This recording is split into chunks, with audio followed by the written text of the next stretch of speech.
Morning, welcome to City Life. My name is Linda Bown. I'm going to be your host. I have Lee Gitschier from the Greater Lowell Regional Vocational School. Morning. Good morning. And Verizon. Sorry about last week. I slept through. I slept right through. I hit that. Never happens to me. I must have shut the alarm off instead of. Well, I wake up to a text from John at 7 o'clock. Mike missed you. Yeah, sorry, Mike. I apologize. You've got some money from the state.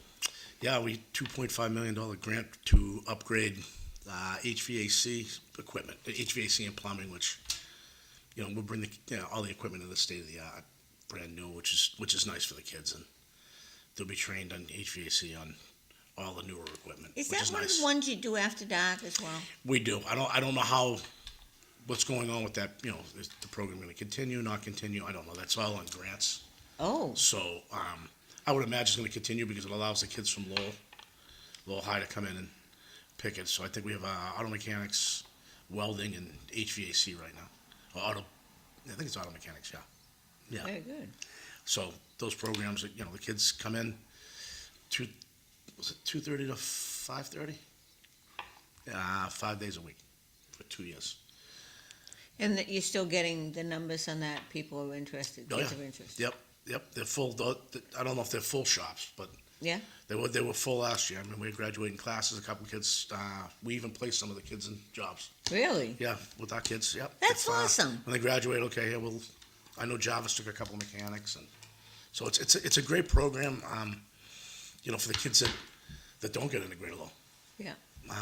You still have the 3 shops that you can, grab or take, which, like HVAC, you can't, you have to be one of the top, say 70 kids taking that shop. I mean, there's a waiting list to get in HVAC at grade No low. kidding. Yeah, you just take electrical. We expanded electrical last year to lower the waiting list. That's why we put the addition on of 8 classrooms. So we would have loved to put 12 out there, but we couldn't.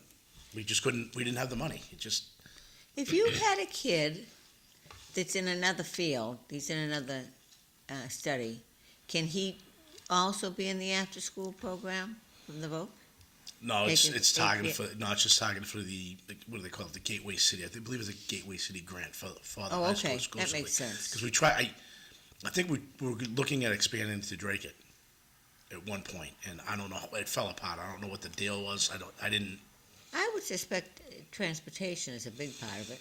It is low sends the kids over, which is the LRTA has a bus that comes and takes them over, or which is it's nice. I mean, it's Yeah. a good program, and then we have the buses after school. I believe they jump on and off they go.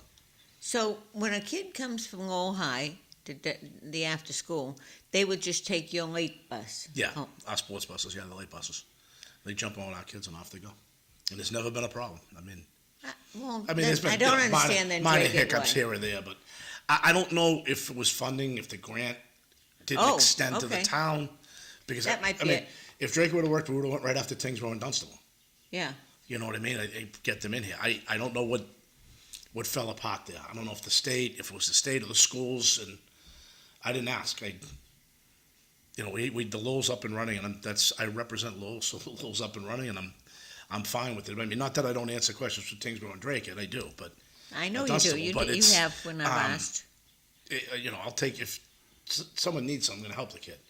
But that piece, I didn't get in the weeds with it because we're just there for the policy and budget. I don't micromanage. I don't want to get involved in that stuff like that. When I go up to school to grab something to eat, I go up there, we eat, and I go and we eat. Hey, how's everything going? I don't walk around and point and look. Oh. That's their job. Yeah. It's not my job. My job's to hire the superintendent. So And you got a new one coming in. we do. We're in negotiations with them for a contract. We sat down one session. I think it went well. I think it'll probably be wrapped up at the end of this month, next meeting. I would think, unless something crazy happens. Should be an wrapped easy up. transition. It's in-house. It's in-house. He's been in that position for 6 years, the assistant superintendent. He's come up from a history teacher right through the school. He was the director of curriculum. So I think it's going to be a smooth transition. I think he's going to have challenges. I mean, we're going to get, the lottery hurt. The kids that, I don't want to say undeserving kids are getting in, but that's exactly what's happening. Kids that didn't go, different. We had a point system, and the lottery just basically took that point system right out of play. And there's kids with high absentees coming in that would never get in. I mean, you got to remember, everybody.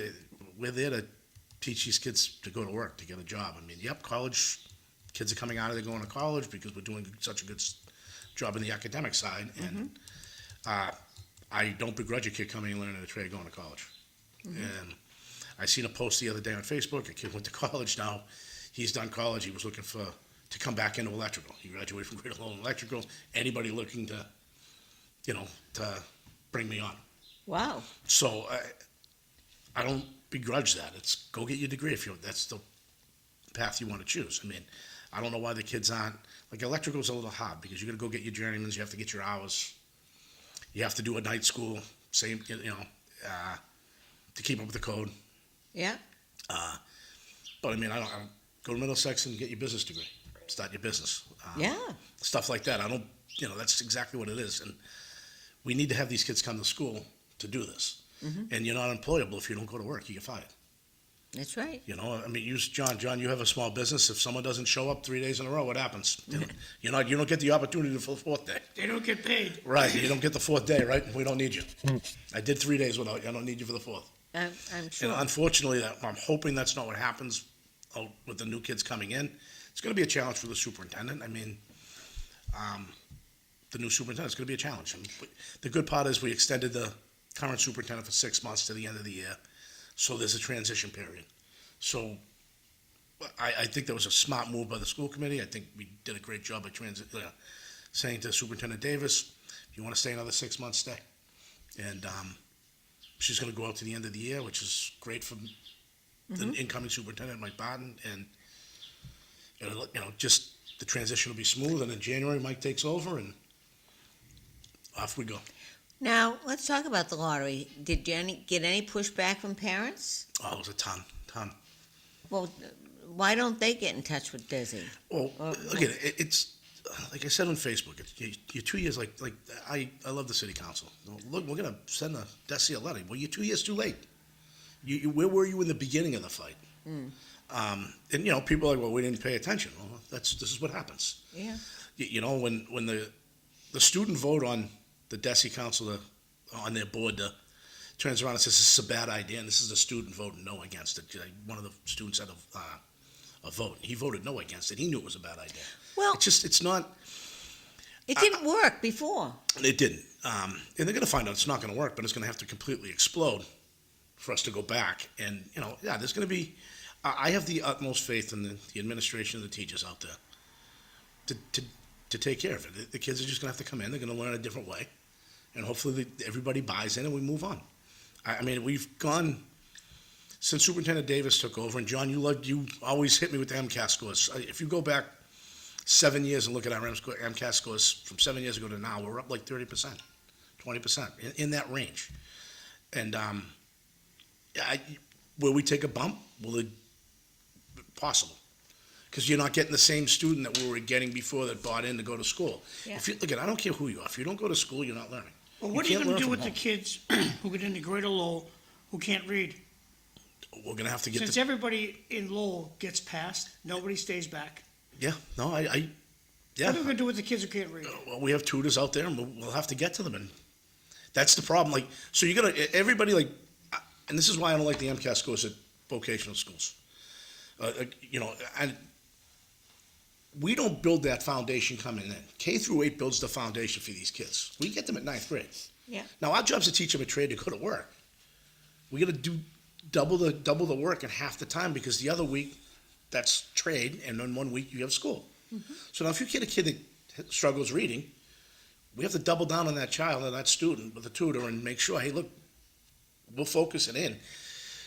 They do such a great job out there. They give you a prep test before MCAS to test where are you weak, where are your weaknesses. Then we go focus and work on them. Really? Yeah, we do it all the time. And now, is that right? No, but that's what we're forced to do. Well, I don't think You that. know, What do you mean? but- I think No, that makes perfect sense. It does for the MCAS test, right? It does. And to me, it's a vocational school. I'm not slacking on the education side and the academic side, but we need you to also focus over here to go to work, to learn, And But you John's can't. right. If you can't read a ruler, That's right. you got to, and that's the important piece of this. Is You got to when we- read this. What size of screw you Right. need? There's a lot more to it. You're right, John. There's a lot more to it than just, hey, we want you to get on the CNC machine. We want you to come over here and, What size drill bit? well, what's the angle of the elbow you need for the drain? There's a lot more to it than, hey, what am I using over here for the hardscape and the masonry? Am I using cetylene over here on my cotton torch? There's a lot more to it than meets the eye. So that's why, to me, when the kids come in, The tradesmen make it look easy, but it's not. there's a lot of things that go into it. I mean, look, if you use like electrical, they get a journeyman school that you go to for 2 years. You just walk out there. I mean, you're out in the field learning, but you still got to go to that school. You still teach how to bend pipe. There's a lot more to it than meets the eye. Plumbers, masons. There's a lot more to it. Yeah, you're out there. Yeah, in the beginning, what are you doing? You're mixing cement. You're lugging it. You're bringing it to the guy that does the work. The guy doing the work's going to show you what we're doing, and it's the same thing out at the school. You got to build the foundation. It's like anything in academics. If you can't read or add, we're in trouble, and we got to get to the kids. So I mean, I think it's a great thing that we focus in on that. We practice it. What's your weaknesses, and then we go after and attack it and fix it. But to me, it gets to a point where why are we getting all these weaknesses? Well, I think we have to lean on our unions to not promote kids who can't read. Yeah, I mean, the union just looks the other way. Gitschier says we gotta pass them. Well, I'm sorry. You're the surgeons of the kids' education. The kids are not gonna be healthy if they can't read. I don't know. I need to be careful. I don't know. Okay, what happens to the teacher that says no, you failed, and it runs up the ladder? Does it get changed? Does the kid get pushed ahead? I don't know that, John. Well, eventually, I don't know. they will Look, go- the teacher I can gets tell you fired. this. we go to state supreme I don't court. think I've seen a kid, and I'm probably wrong. There's probably been a kid at Greater Lowell that stayed back since I've been on the school committee, but I don't think that's happened. We have summer school. They But go to Lee, summer we school. have and to they move on. take this to the state supreme court and let the state supreme court say, it's okay, that you can't read, we're gonna give you a graduation diploma. Let the state supreme court do that, and then we can tell all the kids, move to New Hampshire. There's no hope here. Move to New Hampshire. John, I'm with you with that. I think if you can't, you shouldn't pass. You know, I mean, when I went to school, you either pass or you failed. People stayed back. And it's okay. I mean, you know, you stayed back. Well, why'd you stay back? Some kids were sick. They didn't go to school, and they stayed back. Others didn't make the work up. You always you can make the work up and do it. There's a lot of weaknesses coming up through, and Got a comment from the audience. Good morning. I will bet that vocational schools have parents that are holding their kids accountable for their schoolwork and shop training. yeah, but I mean, you also have parents that look at. You got to remember, we're a majority minority school. We have a city that brings kids in. We have the same parents in the city of Lowell. Parents in the city of Lowell. You got broken homes. You have homes with two parents. Yeah, I mean, I'm sure we absolutely have parents like that hold their kids accountable. I mean, I was divorced. I held my kids accountable. One went to the trade school. One went to Greater Lowell that's doing HVAC, and one went to the high school. It's my job as a parent to hold them accountable. I mean, that's all. You have a child, and you hold your kid accountable, right? That's life. But there was also, before the lottery, there was some responsibility, and the parents knew it, that their children had to attend school. They couldn't have absences. They couldn't have discipline issues. So they were trained early on. There was- You didn't just throw them into. Yeah, no. So I mean, our admission policy, I thought it was fair. I thought it was equitable across the board. I mean, like I just said, we're a majority minority school. So obviously it was working, right? So go to school, from 0 to 3, you get so many points of absences. Okay, now if you were absent, you brought a note in and got excused. That goes to the texter's point, accountability to the parents, right? They can't. From 3 to 6, you had so many points. From 7 to 10, so many points. So 0 to 3, you obviously got more points than 7 to 10. So that child right there has got more points, goes towards the admission. The next is grades. You get, I think it was 95 to 100 for a GPA, so many points, and so on all the way down the list. Discipline, Desi made it so you had to be suspended, I believe it was 20 days. No child gets suspended 20 days at a time. Nothing. You almost got to commit murder in school. So everybody gets those 10 points. And then, what am I missing there? So Lynn, you want to read this one out loud? I thought there were minimum requirements to get into the voc. Reading isn't one of them. No, I mean, there's a lottery now, and you can get into the voc. Even prior to that, if you got good grades, I mean, if a teacher gives you a 95 and you can't read, I mean, as a school committee request from the voc, that's not my problem. I don't go to say to the teacher, why'd you give him a 95? That's not our problem. The transcript comes in, admissions looks at it, they do the point system, here's the points. And the top 600 kids got in. And then you had 2 weeks, whatever it was, 3 weeks, whatever it is, are you coming? And then the wait list went down, and then you'd go by the wait list. Okay, bang, bang, bang, just like they do with the lottery. But now it's cut and dry. You could have a kid that has a 98 that wants to go to voc. His GPA is a 98. He didn't miss school for 8 years and no discipline. He gets the recommendation letters, and by the way, you're 273rd on the wait list. Well, by the way, now, this new system you got going there, Lee, do I have to go to, can I just skip school, I'll get a diploma and, But at Greater Lowell? Yeah. No, we'll go get you. No, we if have. I don't wanna come? No, we'll go get you. We have a truant officer that goes, look, if you're, your second day, you're getting a phone call or a knock on the door. You're absent 2 days in a row, you're getting a phone call, someone's knocking on your door. Look, we're one school. Yeah, It's not hard to do. It's one school. yeah. So you're getting that knock on the door. But, And you, look, I don't want to hear, I know the text is, oh, you can throw somebody out of Greater Lowell. No, you can't. No, we can't. We go under the same rules the high school. Desi made sure that back when I was there, they could toss you out because it was a privilege to be there. Back in the 80s. Now, no, you can't. Everything's changed. well, now, let me ask you, okay, so now we have a lottery, and so it doesn't matter whether you have been going to school or you've been, have discipline issues, and nothing matters. It isn't the same as going to Lowell High and I decide I'm gonna drop out my sophomore year or junior year. Now, you've got a spot in HVAC. How do you can't just bring someone in No, so as what a happens, junior. you lose that seat. You lose that seat, so we'll lose that seat. And That's- you're basically losing 2 seats. Yeah. Because that could have been filled by a child or a student that wanted to be in HVAC, or a kid in that school, say that was number 1 on the wait list to get in HVAC, that didn't get in, and say he's over in, I don't know, masonry, pick a shop, any shop you want. That kid that was number 1 on the wait list in the shop, well, this kid goes to his junior year and says, yeah, I don't want to do this anymore.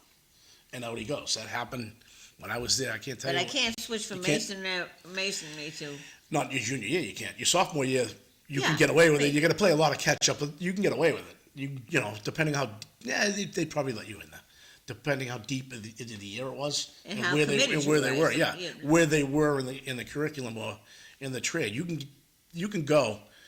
Say a kid takes HVAC, I don't like it, and he wants to culinary. I'm just using that as an example, and he drops into culinary. Whoever one is on the wait list in the school, that's in the school. So I want everybody to know that's in the school. We have a wait list in that trade. He'll slide in there. Now, say a kid leaves to go to Tewksbury, because you're from Tewksbury, and say he leaves HVAC and goes to Tewksbury. Number 1 on the wait list to get in the trade goes into HVAC. Whatever trade is left over, we go to the wait list. Who didn't get in from Tewksbury? If a Tewksbury kid goes to Tewksbury. These are the shops that are open your sophomore year. Do you want to come? Yes or no? You don't get to pick. I want to be in electrical. No, you get what's left over. Because there's kids waiting that already took the trades yeah, within, within. So you could be, whatever's left over. I don't want to pick shops because people yeah. kill you. It could be anything. It could be, it could be culinary, it could be electric. If there's a shop, an open electrical, you can get in there, but there's never an open electrical. That's deep. Recipe for disaster. It is. It's a lot of moving pieces, but they know exactly what they're doing. The administration, the superintendent, they know exactly what they're doing. Well, they know, but I don't know if they're gonna be able to complete what they know and want to do if Mike's going to have a they're challenge. getting the legs cut out from under them every time they. Look at the new superintendent. He understands the challenge. I mean, we went at him hard last time before we hired him. This superintendent made a recommendation that he's the guy, and I agree with the superintendent. I thought he was the guy right off the bat, and he knows. Look, our attendance out there is at 98%. Every month it comes back anywhere from 97, 98%. It toggles in between there. The graduation rate's basically 98%. It's been that way for the last 4 or 5 years. We took a blip like everybody else with COVID and stuff like that. Yeah. But it's been solid like that. Now, he understands this lottery it could be a changer. Now, are the kids coming in going to buy into the Greater Lowell system? We're going to find out. And I think they will. I mean, it's going to be a challenge for the administration and staff to get them to, let's buy in and figure it out. It's going to be a challenge, and he knows what he has, and he knows the challenge. I mean, is the attendance rate going to stay at 98%? We're going to find out. I mean, I can tell you, coming into Greater Lowell, you're not going to be used to Timmy Fallon knocking on your door after your second absence, third absence, saying, where are you? That doesn't happen in Kings Road, it doesn't happen in Drake, and it doesn't happen in the city of Lowell. It happens at Greater Lowell. We knock on your door, where are you? I mean, we'll see if Mr. Fallon's busy or not. I mean, we'll find out. You know, he's the best dean. He was the dean of discipline out there for years, and basically our truant officer, and he does his job. So we'll see if he's busy. Well, it obviously works. It does. Lee, with budgets, any layoffs coming? No, we didn't hire. So the ESSA money we used, our leftover, we put an eight classroom addition on with our money. We didn't hire. We hired tutors, and they knew it was year to year depending on the grants. Yeah. We had to let 4 of them go, but they were told they're year to year employees, so I don't consider that a layoff. If you do, So no layoffs? none, Great. none. All that money we did mostly one-time spending. We upgraded a lot of stuff. We hired tutors to go. Let's find out where the kids' weaknesses are. We got 16 tutors. They were hired year to year based on that, on the ESSA money, or Student Opportunity Act money. And once the money ran out, which was this year, next year we said to them, we're just not bringing back the tutors. Mm-hmm. So, I mean, would I love to keep the tutors? Yeah, I think they make a big difference. But the money's not there. I mean, we're tight this year. We're tight. We lost some funding because the median income of the incoming kids of last year went up. So once we hit a step, and there's a whole formula to it. Okay, now, your superintendent's retiring, Yep, the end of the year. Yep, correct. and you already got the new one picked. Yep. What are we paying the new person? We don't know. That's what we're negotiating right now. What are we paying the current person? $250, $248 and change. Holy muck. John, John. I'll tell you what. That's a bargain. Ridiculously. I understand trust me, I know what $250,000 is. Why don't we I just get give it. him $500,000 in a 50-year contract? John, look around though. I want you to pull up Essex Aggie. They hired her 2 years ago. She's making $240. I don't care. And they have half the size. don't care. I understand that, but that's Well, the going rate for the ask guy, superintendents. Look, will you take it for $150? Look at that's the going rate for superintendents. You won't get a superintendent for $150. I look at John. I'm with you in this. Lee, I'm with you. Name one company in the Merrimack Valley that pays their CEO what you're paying the Volk I don't. superintendent. I don't know. There isn't any. I mean, I Private don't. sector can't afford. I mean, the government sector jobs. It's ridiculous what you pay administration. I agree with you. I'm not. Administrators get mad at me. Well, I'm worth every penny. Really, you're making more than I do. Look at I don't begrudge the money. That's the going rate there. I know it's a lot of money. I agree with you, but that's the going rate. That's the difference between private and public. It's way different. Way over. Yeah, I look at it. That's John. I'm dead But serious. do you think it's appropriate what they're paying out there? Well, that's why certain people go into Yeah. government jobs. John. The security and the What are salary. they paying the guy John. who runs the Nashua vocational school? What are we paying that Oh, guy? I don't know what they're paying up I in don't New know. Hampshire. Let me get We it don't for you. even bother looking. I can tell you this right now. The guy at Going Greater rate up Lawrence, there is different, I'll bet you. the superintendent at Greater Lawrence is making over $300,000. Wow. He's robbing the taxpayer. John, you're not School going to get an committee out argument there, with me. Bruce, school committee out there should just tag a line and say, nope, we're not paying that kind of dough. You know, it's over $300,000. And, Crazy yeah, money. It's that's the going rate for the superintendents. The So- only thing is, tell your kids, move to New Hampshire. Massachusetts has gone crazy. I know. Well, this isn't We anything can't new. get it, we can't get an audit, and we overpay our administration. Terrible. And we keep electing the same people over and over. Well, but my state rep's the best. Don't forget, we have Vanna, State Senator Vanna. Do nothing, the cowardly lion. Well, you know, on the Voc, I've talked to teachers at Neshoba and Whittier, and they're all just, they're almost despondent about what might happen. You know what? I trying to look at the glasses half full with it. So we have, I call it a program, or we have a culture out there, and I think, you know, the kids coming in are going to see it, and hopefully they buy into it, and we move on. And I have to look at it that way, because if I don't, I get really pissed off about the way Well- it went. I mean, I was getting phone calls. I had one parent call me screaming at me, and I mean, for a good 5 minutes about, and I'm like, I understand. And she's like, you're taking this to, this is on you. I'm like, do you know I voted no against this? And everything stopped. I'm like, why don't you give me your child's student ID, and I'll look up, I can look up the list right now, and I'll tell you where he is. Do you know where your child is on the wait list? No. I said, well, give me the student ID, and I'll look it up while I have you on the phone. He was number 17. So I explained to her, I'm like, look, 420 people get accepted right now. They have 10 days to tell us they're coming. Your child's going to be at grade 11.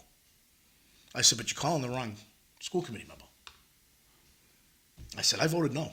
Call the other three. Yeah. I don't know what you want me to tell you. I'm not blaming the other three. I mean, look at Desi's, we're going to withhold funding, they're going to do this, and I said this, and it's on the meeting, go YouTube, and I'm like, let them. So you hate minorities. If they're going to withhold funding from a majority minority school, Desi hates minorities, right? That's how we spin this. Yeah. Make them withhold the Yes. funding. And no, not one school committee in the state said no. Everybody said yeah, and that's the way it is. And it became a law, and I still think we could have fought it. I think you're discriminating against the kids to do the right thing. Yeah. And there's no color, religion, or anything. Go to school, get decent grades, don't be a jerk. Yeah. You have a shot, okay? Put the work in. There's no color about that. There's no religion about that. Just get up and go to school. Once the kids catch on, they can't kick you out, you're screwed. Yeah, that's And Yeah. they'll catch on real quick. that's the problem with anything, right, John? If you give an inch, they're going to take a foot. Well, and it might not be all bad for you where you do have Timmy Fallon. Because they're not just going to be able to not go to school. No, He's going to be knocking on the door. Yeah, and that's the saving grace for me. And I know what's going to happen. I've seen it when I was there. He was the dean of discipline when I was there. It was back then. It was a little different. You could get away with, he could grab you by the pants and drag you down the hall. You can't do that now, obviously. And it doesn't happen. But he still has that aura around him, where the kids know, here comes Fallon. Yeah. Now he's knocking on doors. It's parents of Have to deal kids with he them. has. But we got a bunch of texts here. Oh, when a student goes to co-op program, I'll bet they are learning personal finance, watching the boss oversee spending and costs. Yep. Yeah, that's true. You've used the word lottery a lot today. Big gamblers in Massachusetts. That's what it is. It's a lottery. Take a bow, Mr. Gitschier. Seems like you guys are running a school, not creating victims. We try. Yeah. Every time schools tell the public they need money for education, why don't they tell us the truth? Most of the funding goes towards administration and health care, with little going towards maintenance. Why don't you come out to Greater Lowell? We'll show you the maintenance of the school, the new school we built with the funding we got. Healthcare is healthcare. We can't fix that. That's the price of doing business. There's nothing I can do about healthcare. I would love the federal government to come in and let's do healthcare the right way and lower the cost for everybody. But that's not the school committee's job. Money going to the administration. It goes to the teachers. It goes to the kids. Aren't going to be taught if we don't pay somebody. Well, That's the bottom line. I mean, I can't fix healthcare. That's the price of healthcare. At Verizon, where I work, healthcare went up, and we go in, we negotiate. Okay, I get a raise. So much goes 8%. Healthcare went up. My raise goes towards healthcare. It is what it is. I can't fix healthcare until the government steps in and wants to do the work, and neither side wants to do anything. And I'm a registered Democrat, and I think both parties are horrible. We can't get along. There's no conversation across the table. It's can't not get anything done. back in the day where we sat down and, I love this. We're going to go sit to a round table discussion. Yeah, you know why it's round? Because the ball never drops off the table. It just keeps spinning, and we never fix it. Why don't we sit at a square table so when it falls on the floor, someone's going to pick it up and fix it? It just drives me insane. Oh, let's go to this round table discussion. Stick the round table up here. I'm done. I'm not going to those anymore. It's a waste of my time. No one, we keep fighting with each other. We're not going to get anything done. And that's with the healthcare. I understand. I'm frustrated with the healthcare system too. It's, it's a disaster. Yes, the school has to pay for healthcare. We have to pay for healthcare for our teachers. We have to pay healthcare Lee, in Lowell, they for the get administrators. In Lowell, every kiddo, the school department gets 22 grand per student. What does the school department out there get per student? And you can't know everything. If you know. No, I want to say it's like 18,000 per kid. Okay. Because your number might be off on Lowell. Whatever Lowell is, because of the vocational piece, I think we get a couple $1,000s more a student. So I So want you're to say probably getting 24. that's possible. I don't know why 18, 19 sticking in my head. That was but 2 years ago. It could have went up, John. Yeah, I don't know why 18, 19 sticking in my head. I wish I would have brought the budget book with me because we did it 2 months ago. Somebody in the know told me 22 is what Lowell's getting per student. That's possible. And if you're getting 2 grand more, you're getting 24. Yeah, we're getting like 24 grand. If that's the number, whatever the number is, we usually get about $2,000 more because of the equipment. And trust me, the equipment, like Linda, you pointed out earlier, the equipment gets beat on. It gets used. You got to remember, we're teaching kids that never used equipment how to use equipment. It gets beat on. So we're constantly like that 2.5 million grant that we got for HVAC and plumbing. We need it. It just, the equipment's beat on. We have a capital plan every couple of years. That's part of the budget process, right? You got to replace your stuff, and every couple of years it's there. Okay, we did what did we do? The machine shop, like 4 years ago.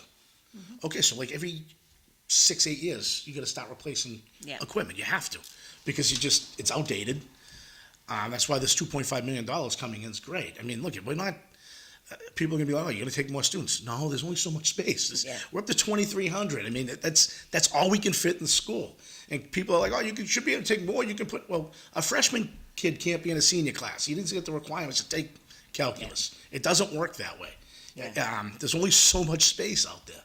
I mean, I would love to take Vesper and put a vocational school there. Let me know how that's going to work, right? Yeah.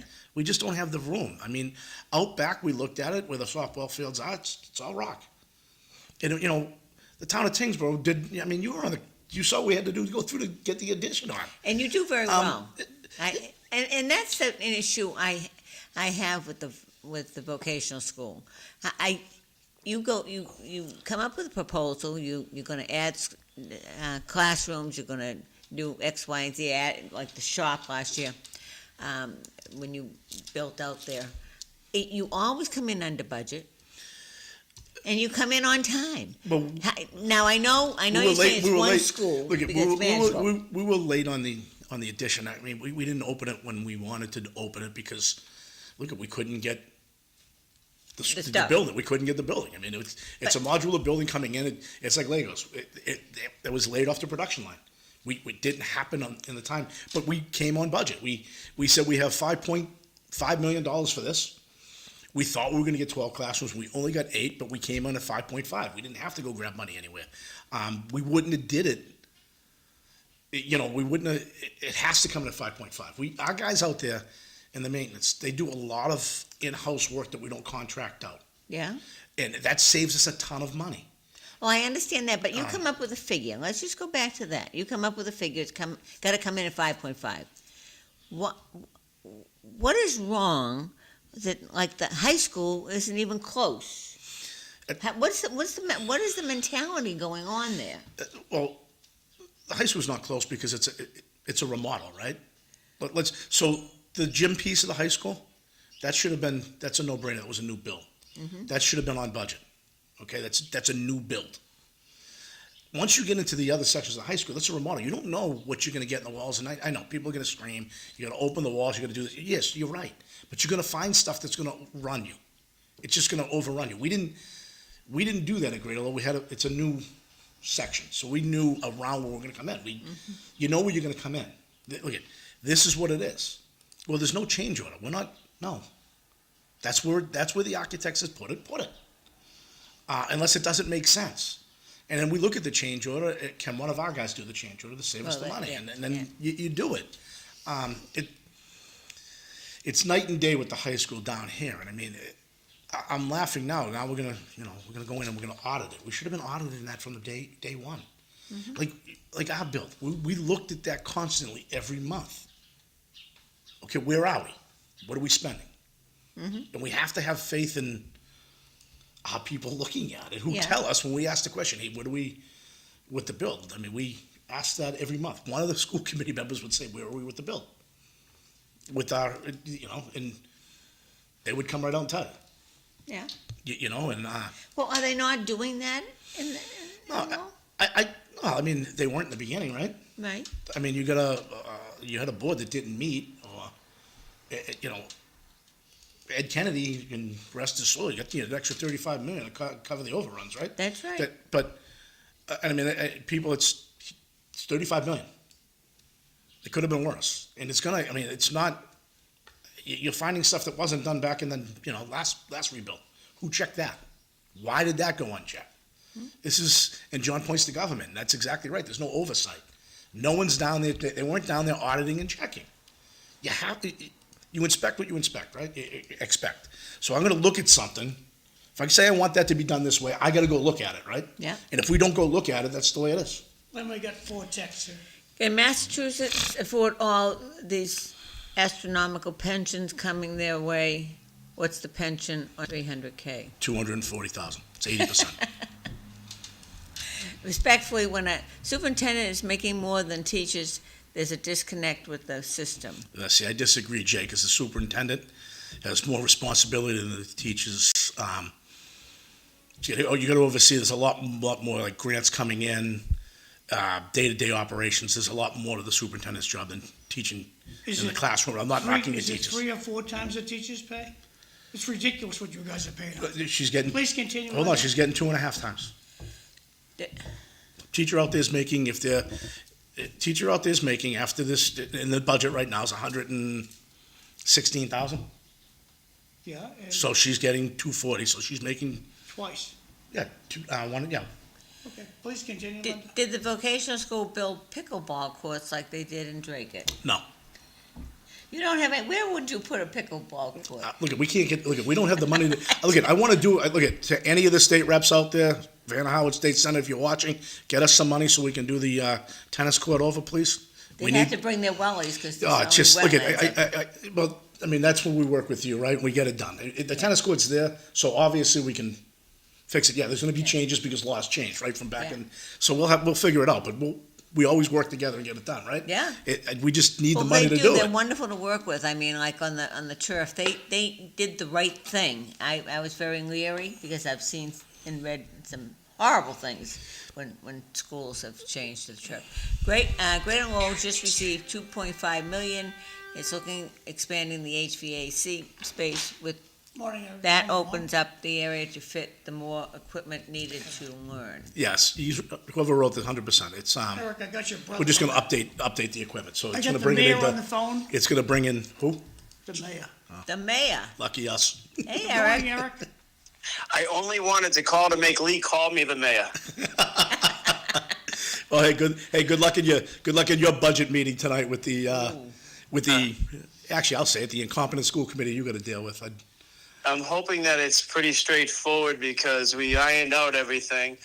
They got a submittal of that, what's going to be proposed tonight, last Monday. So if there are any questions, I hope they called over to the superintendent and tried to get them straightened out. So that's my hope, is all the, cutting back and forth is already done. And all we have to do now is just say yes or no, but you never know.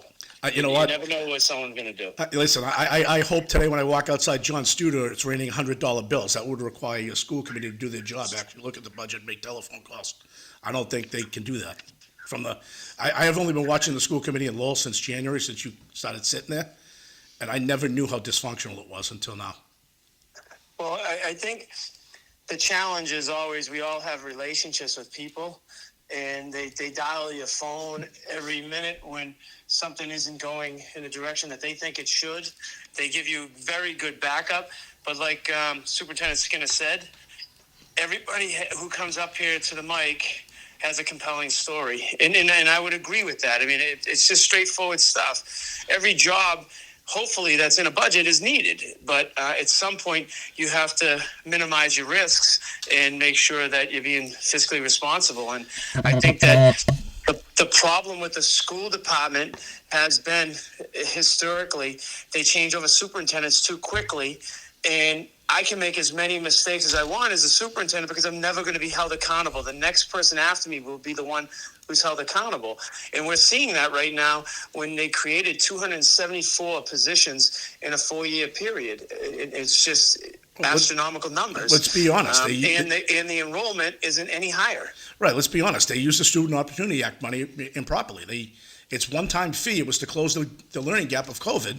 And I understand that you're going to hire, like we, at Greater Lowell, we hired tutors, we hired some staff. We hired more of our friends. Well, John, that's 100% right. And Eric, you see it out. You see it out at Tewksbury. I know it's a different school. It's one school, and there's 30 some odd schools in the city, and I get it.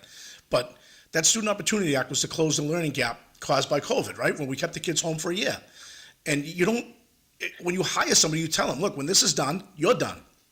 We need to close that gap. But that didn't happen in Lowell. Boyd added, 200 positions, you said? Over 200 positions? Almost 3. Okay, so those positions need to go now.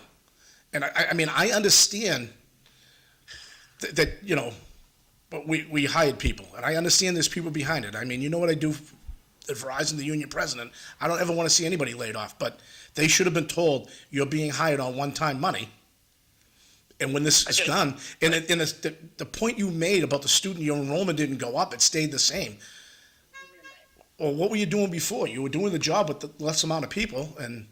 Lee, that's a very simplistic view on my part because IEPs come into play with your enrollment numbers. There's a lot of things that move in. And when we talk about a superintendent position, it's our lack of understanding, and myself included, before I worked in a school system, on the work that they do daily, because I think that's really where their value is. When you look at what these superintendents do, whether it's keep you out of lawsuits because of employee issues or parent issues, or they have to be so well-rounded. We have an amazing superintendent. I'm going to hate to see her go. She has so much classroom experience. She has leadership experience at the mid-level. And then you take her and you put her in at the top, and you see her understanding of all levels, and it creates a very, very good atmosphere within the building that produces more than what her contracted value is. And I think that's where the value is. But sometimes we don't understand that because we just look at a total dollar number. And I don't disagree when people say that. But when you have to get lawyers in charge and you're always in HR and everything, there's a cost to that. And these superintendents, if they're good and they understand the system, they save you money in the end. But, if you look at the past superintendent of schools and look at all the money that got spent out on contracted services and everything, or the money that was wasted and wasn't spent out during those contract years, over $1 million. If you look at some of these reports, just got pushed back because he had the lack of understanding to actually put it in places that would save money. And it's a tragedy the way that those funds were spent. We have a superintendent who understands the bottom, the middle, and the top right now. And do we always agree? No, not at all. But I think the direction we're going is a very, very good direction. And I've heard on past shows of John's, school committee members say that I'm in love with the superintendent, or I do support the superintendent. There's no question, because I see the value in it, and I get to understand it every day. And we need someone who's going to stand around and be held accountable in the end and understood. I agree. You're in a unique situation where I love breaking your stones, but you get to see the Greater Lowell superintendent, and you get to see the Lowell superintendent. And I think after this, he's trying to fix the sins of the past of hiring from the past superintendent. And I would hope your dysfunctional school committee gives him an extension to see what his plan going forward is. You can't, and this is what and you know this, we're talking, to the new superintendent coming in negotiations, and, one thing's going to be the length of the contract. You need to give the person coming in, the first year, you're getting your feet wet. You want to surround yourself with your people. So the first year is a moot year. Mm-hmm. You're trying to, okay, where am I coming? You're going to listen to everybody, see where we're going. Your second year, you start implementing what you need to do. If we would have did that to Superintendent Davis out at Greater Lowell, her first year was COVID. Our MCAS numbers plummeted. Should we get rid of her? It's not okay. If you have somebody at Verizon, they get hired today, and they go, look, I'm not going to do a doggone thing for a year. I'm just going to watch you guys. That's not... Why is it okay? It's not, John. I'm not goof off for a year. The superintendent's not goofing off for the year. when you come in, you're bringing your people and talking to them, you get your plan in place. I just watched Tommy Golden do it for 3 years. Well, that's 3 He years. I learned mean, how that's, to be he's still learning how to be a city manager, and he's 3 years. I'm the new guy. That worked for 3 years for him. well, that's a different. John, Yeah, I think I one mean, of if the that's unique things, and John, you can attest to this, and so can Linda. When I first got elected to the Greater Lowell Tech School Committee, you remember how the directions were challenged and we pushed back and the change that the outcomes that today you're seeing, in the last 4 years, you've seen those outcomes. In government, unlike the private sector, changes today take time to actually be invested all the way across because you're changing a culture, you're changing a lot of different things. In the school system, I'm very unique on the part that I served on a school committee, I work in a school, and I get to do it again, serve on another school committee. You don't get a lot of people with that background, so it's very easy for people to set their own direction without you knowing much about where we're going. And my career has been I've been very fortunate where I've worked every level on the municipal side, and now I've had the opportunity to work every level except classroom and middle management of a school side, which is mostly policy driven. And when I look at all of these things, I truly think our school system is going in an amazing direction. We just have to make changes and pay for some of the sins of the past. And we're paying and we're moving. And I think you're going to see the Lowell school system in another 3 or 4 years is going to be much like Greater Lowell. It's going to be so improved, and we're all going to go, wow, how did that happen? And it's basically the same pattern that Greater Lowell used years ago: accountability and administrative, even our friends. And now it's time to say, hey, here we are, do your job. Eric, Let's try to do the my best for point everybody. is, a new superintendent should get 60 days, not 12 months. You got 60 days to dig in and start going, buddy. But digging in, John, now creates some turnover that will be against John McDonough's friend or this one's friend. So in that 60 days, being elected officials, you know who calls first, John. You're not naive to this whole system. I know exactly what happens. Then you're going to get rid of him right off the bat or her, and it's never going to work out because all you got to do is count to 4. If you can whack a mole, you're going to be changing over again. Well, even when someone's doing the right thing, John, that's the hard part for me is you walk in and I may like a person, but I know that they're not the right fit or there's something wrong. Being in the media, I'm the lucky guy to be able to throw the pie in your face and say, yeah, no, I get it. Why do you let this happen? Good. Yeah, and that's the electoral get the people who vote let it happen, right?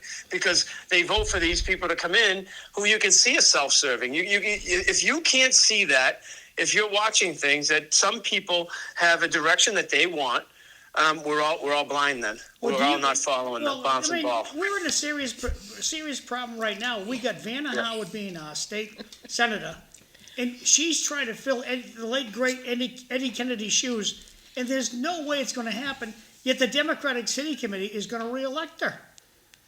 Well, I mean, I don't know that to be true. What I would say is Ed Kennedy was a unicorn. And, Ed Kennedy was a guy who he believed in all the things that he supported. He pushed for all of us. He did amazing things. And I think if we give people an opportunity, and if they love us down at that State House, if they love Lowell like they did for Ed Kennedy, I think we have the same opportunities as long as we go and work. And, they have the same basic staff down there, and they know their jobs. And hopefully, with Patty Kerwin-Kelty, with James Ostis, and that group down there, they can do the magic that they did already. Well, Ed Kennedy left them with. Did she keep their staff? She kept some of them. Yeah, I think the majority, John. She's engaged right now. You see her at functions. She talks to you. She's engaging. Greater Lowell has a tennis court that's really upside down. When Linda talked about pickleball courts, if we get the funding that we need to do that, we could absolutely put those in there with the tennis court rehab for the students to be able to play during the day, during their phys ed classes. So I think that we are moving. She has listened so far. So she's been amazing to deal with on our end at the school and even in the city side. Boy, there's an entertaining word, amazing. Yeah, John, when we talked to her about,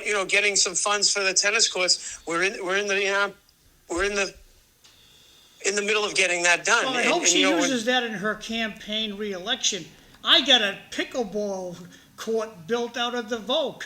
That's what It's I've not got about done. that, John. It's about open space stuff. And Linda would understand that because she understands the environmental impact out there in the wetlands piece. You know, Greater Lowell is a unique piece, John, when we think about that. I get what you're trying to say, but at the end of the day, when you look at Greater Lowell, we have 4 districts, sending districts. We have never asked for more than the minimum contribution from each community.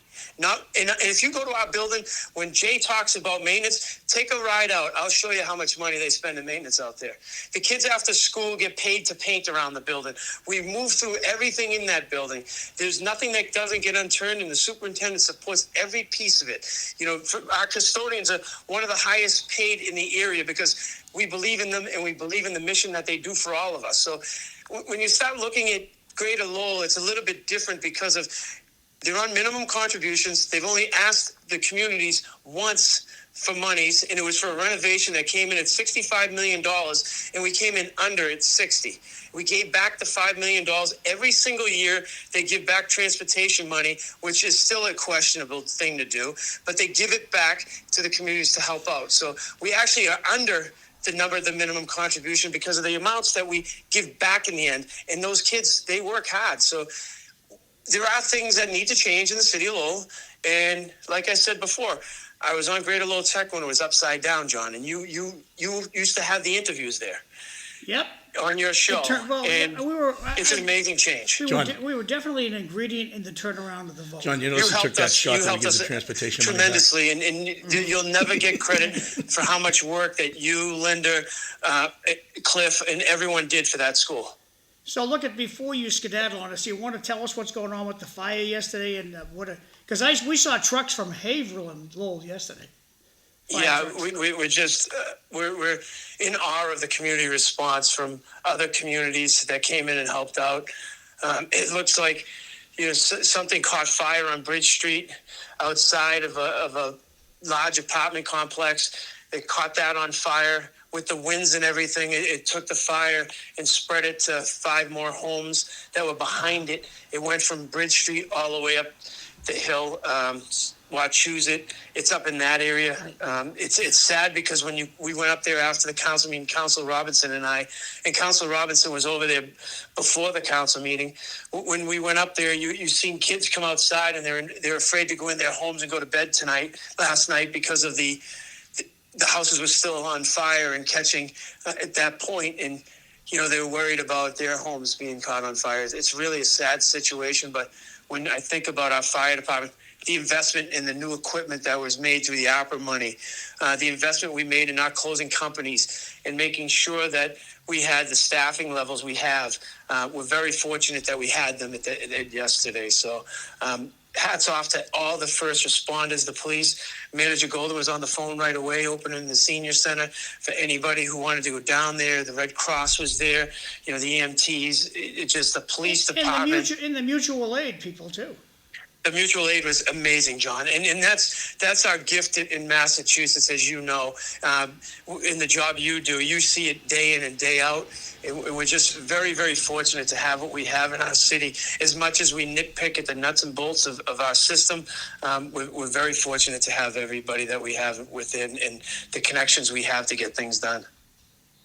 Eric, you're the best. Thanks for calling in. Anything else you want to ask the mayor? No, thank you guys, and I'm off to the Stock Closer School for Civics Day, so I'll be there all day with the classes, trying to teach them about budgets and the homelessness and how we can work together to try to see if we can get some solutions. Thanks for calling in, Eric. Thank you, Mr. Mayor. I'll talk to you later on. Thank you. Have a great day. You too. You too, Eric. You too. Well, It's always nice listening to him roll on. Takes the pressure off of us. I know. Does, He takes is a it. cheerleader That for was the a quick- school. You must have enjoyed all of that. Look, they do a lot of work out there, and he's right. I mean, we do employ kids through CTI after school, and we pay them, we teach them, and he oversees that part of it. So he gets to work with another function of the city where, there's like 5 or 6 kids from painting, and we're constantly the summer help out there's kids too, and we're constantly doing stuff out there, the maintenance, and people don't see that portion of it, that part of it behind the scenes. I'm fortunate to see it because obviously he's my brother, and we, I'll what's going on, Yeah. and we'll talk about something like that. But we really don't get into the school, or I like breaking this about the So city. Lee, part when of are you, it, but when are you up for re-election? I have 2 years, but I'm not running again. I'm done. You're done? Yeah, it's time for these.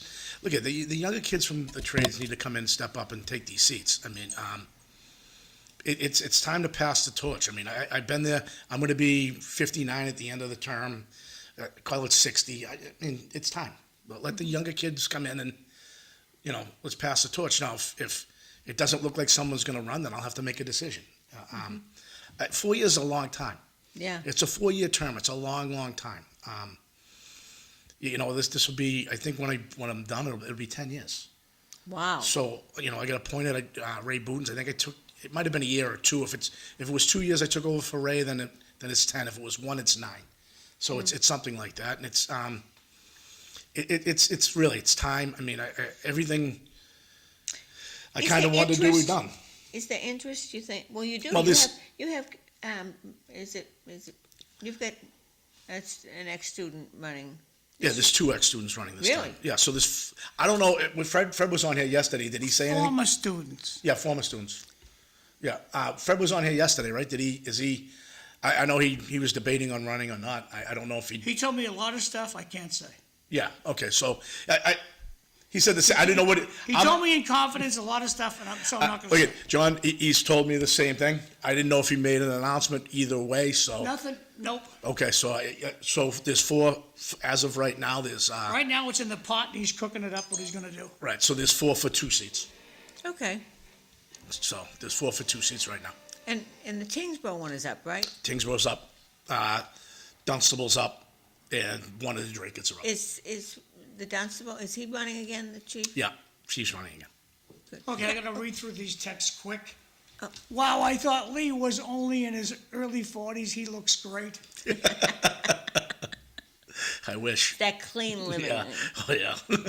Then we got the superintendent of Dracut is getting a raise every year, and Dracut schools are heading towards the rocks, and no one's at the helm. And the last text for this hour is gonna say, the solution to homeless is to cut off the funding to the addict on the street. And so we're gonna go off to break land, and we'll be back in a minute, okay? Thanks. Yep. Shut your mics off, put the music.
back to City Life and to those joining us from Lowell.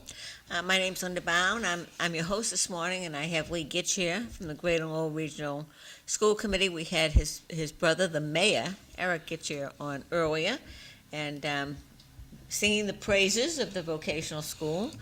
We've been talking about the lottery and what that's going to do, and I don't know how people were blindsided. You've been talking about it for 2 years. Yeah, so. 2-3 years now.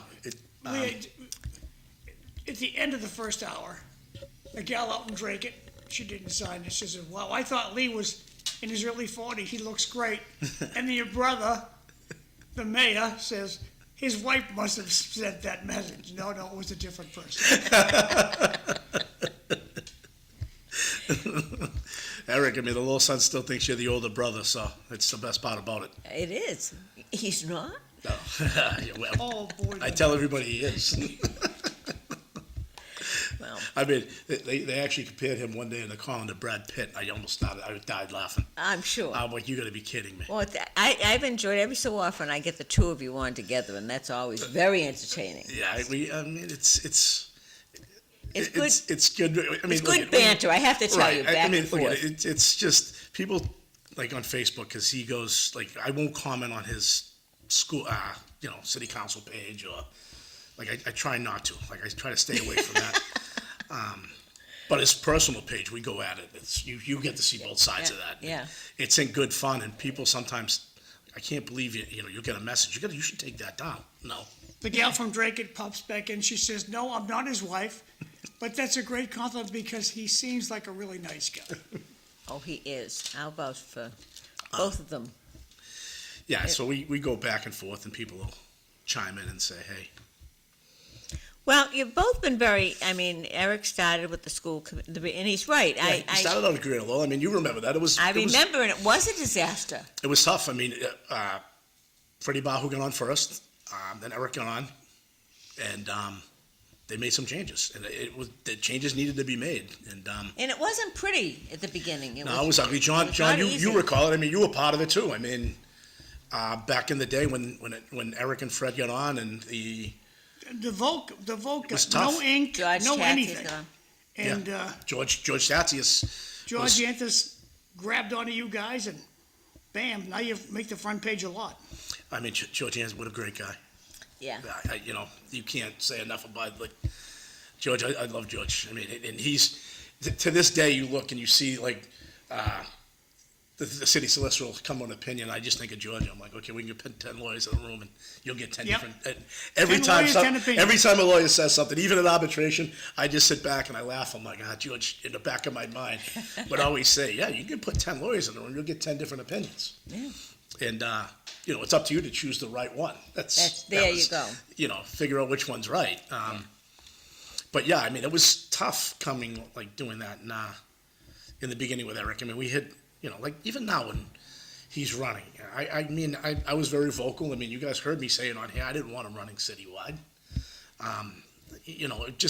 It's a lot of work. You gotta get out there and not, we get out there and we hit you hit every door. And Comment from the audience, Jay reminds us, Mr. Hogan deserves some credit. yeah, who's not Yeah. giving Ralph credit? Well, he was out, and then He wasn't part of the board that made the change. He was prior to that board, Yeah. and then he came back. and he came back. He came back with me. Yeah. Well, And he's 2 years up ago. for re-election. He's up for re-election. Yeah, he's part of the 4 for 2. So, right now, like the 2 incumbents are running. What there's two- are we paying you guys? Are you guys getting Nah, zippity doodah? we don't get paid. Zippity doodah. Nothing. You get a They bounce? run. We tried to get paid, and Drake had shot us down. Well, Drake Was it vacant? Yeah, Drake is had shot us down. cheap. And they're happy to be cheap. Oh, this is the best. So, it's funny. You had 2 former selectmen. You had 1 selectman and a former selectman that took a stipend, and one that's getting paid. So they don't want to pay us. And I'm like, I guess their time's more.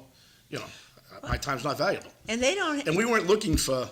I think it was $2,500 for the year. Yeah.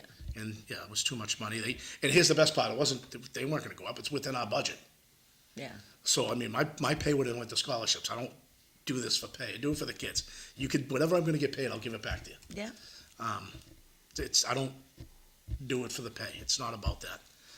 It's about the kids, and I love when I see a kid, like, I'll wear the sweatshirt at Market Basket, and I get rung up, and, I said, oh, what are you doing? I said, you go to Greater Lowell, what are you taking? Okay, it's good, you're working, and, Yeah. where you're gonna go from here, and they're still in high school. Or you see a kid, I've seen kids out in job sites where, hey, how are you, thank you, and, that's what I do it for. I don't do it for Yeah. the pay. But I have health care, I make good money, I'm okay. Yeah. I do okay. I'm not hurting, Well, it's, Well, it just, all it means is only rich guys can afford to run for Greater Lowell Folk Board.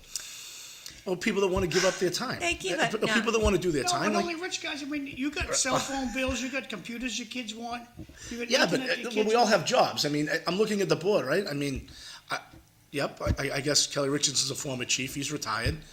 Ralph Hogan's retired, right? Freddie's still working every day, I'm working every day. Stevie Knocko's working every day. Matt Sheehan's working every day. some people And so is give everybody back and else, some Right. and don't. they're volunteering their time to go to your meeting. Yeah, no, that's why we all volunteer at the time to go to the meetings, and we're all, and we try to get out there for everything. Like Paul Moran's a retired teacher. We all try to get out there to see the stuff. Like, a football game, a basketball game, a wrestling meet. I try to get out there as much as possible. But I can't hit it. I'm not going to hit everything. I got to work. I got to make money. So you don't, it's a commitment. Yeah. And that's why I'm like, okay, I did. At the end of this term, it's 9-10 years. It's time. I don't want to do anything else. I'm not running for anything else. That's it for me. Yeah. That's it. It's time to go. Even the union thing. I'm probably not running for my next term. It's coming up. It coincides with the You school just committee. changed it probably. The union thing's a little different from the union. Oh, Being the the union union. president. I thought No, I'm not. I'm telling you right now. Unless no one runs for the seat or pulls papers, then I'll pull papers. I don't want to see it go to, a write-in, like Yeah. like it happened 2 years ago. Yeah. 4 years ago. Where Fred Flintstone went. Yeah, I won't let that happen, because then you don't, look, I'm a Greater Lowell kid. I love the school. It should be taken care of. It's one of those things. You don't, these young kids that are there now, they should be looking forward to come on the board and say, hey, I want to give back. Yeah. And if you look at that board, like, Paul's a retired teacher. I sat in the school seat. Matt Sheehan sat in the school seat. Kelly knows about Greater Lowell. Yeah. He married Dave Tully's daughter. Yeah. So Dave sat in that board forever. He gets it. That whole board's made up of, people that done There's work. another Tully running for selectman, I think. It's Tully the third. That's got to be the son. That'd be Dave's son. It's, I just happened to notice the signs. I was out there. The Dunstable Players, they do a play, maybe 3 times a year. And it's really it's wonderful. They do a fine job. Why do I get 3? Public theater. That's not fair. They should get paid. Well, I know what you're saying, but Lee needs to work on his fantasy football skills. Babyface back is broke from carrying that load. It's true. Lee should run No. for Lowell City Council. No, they couldn't. Eric and I would go at it every day on that board. Yeah. We would go at it. Well, I think where you are and you can get things done. You can see it's your niche, and it's like I'm. You get the 15 grand, Lee. Look, we all on that board. It's not just me. We all work together. Even when the lottery, right? 2 of us didn't agree with it, and I'm not gonna say. Let me roll that back. Everybody on that board agreed the lottery is gonna hurt the vocation. Okay, just gonna hurt it. Everybody on that board agreed. We had to take a vote to do it. Now, I was from the school that I don't care what Desi does. If they don't want to give us money, fine, we'll deal with it. It was mandated, and that was the end of it. I still voted no. Matt Sheehan voted no. And to a person on that board, everybody wanted to vote no. But people were like, okay, we can't lose funding. Yeah. And I understand the vote. I wasn't mad about it. We actually went a couple of us went out afterward. Yeah. And we don't get mad about that on that board. There's times when we're not together. Like, I can't tell you COVID. I'm like, get these kids in school. You can't. How do we teach a kid how to do masonry from a YouTube video? No, we need you in school. Like, every other week, we should have been in school right off the bat. I understand the first year when it happened in March, from March to May to June. Okay, let's reset. Kids are going to learn, online. But that September should have been everybody back to school every other week. At least that, and you do academics online, right? Yeah. You can get away with doing math and English and stuff like that on Zoom and online. I don't like it. It's not ideal, but that was the time we were in, right? And I voted to get these kids back in, and Matt voted with me, and we lost the vote. It is what it is. I didn't get mad about it. It's like, okay, reset. Do you think that this next generation will pick up and take the torch? Because it's, I think it just seemed like most people gave back, and I was just thinking as you were talking, most of the committees I had the most success in were committees that didn't get paid. Yeah, because you care, right? You're there for a reason. And- You're not there for a self-serving reason.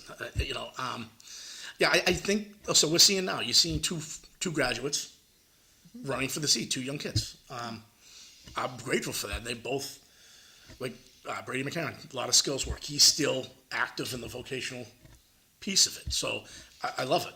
Yeah. I love it. Anthony Malisi, same thing. He graduated from there, and it good. That we need these young kids that sat in that seat. It's a different school committee from Lowell. Okay, you need to have to sit in that seat. And I'm not telling anybody that didn't sit in the seat don't run. I mean, it's just you're sitting in that seat. You understand what the challenges are. The most challenging thing, everybody's like, oh, our co-op's great. Yeah, well, it is great. It's awesome for the kids. We need licenses in cars. They don't come. Like, we have jobs that are open, but we have no kids with cars. So Yeah. you can't get there. That's a challenge. Yeah. I mean, we have, I think, last was 45% of the senior class out in co-op. Outstanding for grade 11. That's Yeah. it. Think about it. That's almost half the kids Yeah. are out. And the reason why the other, say 10, 15% aren't out, we don't have a license. We don't have cars. Yeah. And you got to remember, we're still one of the top 5 poorest vocational schools, medium income wise, in the state. We're still in the top 5, top 10, and that's a challenge. Yeah. And our co-op director's doing a great job getting these kids jobs and getting them out there. And that it's a top-down thing. It comes down from Superintendent Davis, Assistant Superintendent Barton, who's going to be the superintendent, and it comes from the top. The best example, a couple of years back, I go to see the superintendent, and we had a meeting. We were going to meet during the day, and I walk in, and I look at Colette. I'm like, oh, I'm here to see Jill. She goes, oh, no, she's down. She had to run to the classroom. She goes, just go down there. She said, go down there. So I go down there. She was literally in the classroom teaching. That's the superintendent. And the teacher had to step out for something, and she took over the class. And I got to see that. It was funny because I was talking about that to the guys at the school committee before the meeting. I'm like, she was in the classroom teaching. So when Eric said she came from the bottom up, she literally came from the bottom up. She taught the classrooms just like Mike Barton. And I think that's the success out there where they've seen both sides of it and come up through. And I think we're going to be going in a good direction. I mean, I know I'm down on the lottery piece of it. We're going to see if the kids are going to buy into the Greater Lowell way. Well, you're right about the superintendent. I was on a walkthrough when you were putting the addition on for the electrical. And we were walking through, and some kids were where they weren't supposed to be. And she excused herself, and off she went with them, and I thought, oh dear. Bad luck for them. So you saw the walkthrough because we did the same thing. And when we did this, we used the ESSA money to build that addition. It was to alleviate the wait to get an electrical, because we have a waiting list to get in there, and electrical is a popular trade. There was some classrooms behind it that we needed to expand. So we moved those classrooms out to did the new addition. And, that's part of it. I mean, you can't get much by her. She walks through the halls. I mean, it's... I get 3 for you, Lynn. Lee would be a much better and greater mayor. He's very affable. No, I wouldn't. No. How about state rep? Does he No. plan on putting his hat in the ring? No, if I was going to do it, I would already did it. I could have did it at this last one right now. I'm in that district with Sakari and Tara, and I have Change your mind. How do your teachers keep up with all the new gadgets in the new cars, camera all over, self-driving, do they teach the kinds of, the kids, the new stuff? Yeah, they're constantly getting that stuff, the training, it's constant. I mean, I don't know how the auto mechanics, how that trade does it, how that shop does it, it amazes me. Because it's constantly, you gotta learn how to work on the old stuff, and now you're transitioning. It's all electronic, And with the new self-driving cars and the batteries and the EVs, and I don't know how. We have a Toyota Venza, somebody sideswiped and just knocked the cowling off the mirror. They just knocked the plastic piece off the mirror. Could not be fixed. $2,500. They had to replace the whole thing. Really? Crazy. And they said, oh, well, there's too many gadgets are in that mirror that are broken. With the concussion that it took to knock the cowling off. Wow. It's crazy, isn't it? But I mean, Unbelievable. I don't know how that trade, it amazes me, the kids in their auto mechanics, exactly what the texture said. It changes ever so much, and that's why this $2.5 million for the HVAC and the plumbing, it allows us to update our equipment. I mean, even though it's a couple of years old, let's say 5 years old, it allows us to get newer equipment in that these kids are gonna be working on out in the field with. How fast it changes, it's crazy. And if we don't capital plan that and constantly evolve and change, shops there are shops that don't change, right? I mean, we can say that, like masonry or carpentry, but some of the equipment changes. You got to update that. But yeah, in that field, that's constant. Yeah. It's constant, and I'll tell you, the trade teachers out there work. I mean, I call it two different schools, but it's one school. You get the trade side, you get the academic side, and they work hand in hand. And it's a tough battle to work hand in hand with the MCAS and all of that stuff. And that's why when John last hour said, how are these kids coming in not reading, and that's what we have to focus on. And I agree with John. I mean, these kids aren't staying back. I don't think a kid stayed back since I've been on the school committee. You gotta be able to I could be read. wrong. I never asked that question. In any kind of field that you're putting out there, there's sizes of wrenches and stuff. You gotta be able to read. If you can't read, John, you I can't agree go to with you. Voc. I agree with you, but I mean, there are kids out there that and I would rather work with my hands. I mean, can I get through a classroom easily? I couldn't went to, I did go to college. I mean, I did it on my terms. I let Verizon pay my college. I didn't want to go to college when I got out of school. Yeah. Okay, let's go to work. I went and dug holes. And then Can I ask you on the lottery, how does that affect the percentage of, the way the school's set up, that this certain percentage from Lowell, a certain percentage from Dutch? So by charter, you get I still get, you get your seats.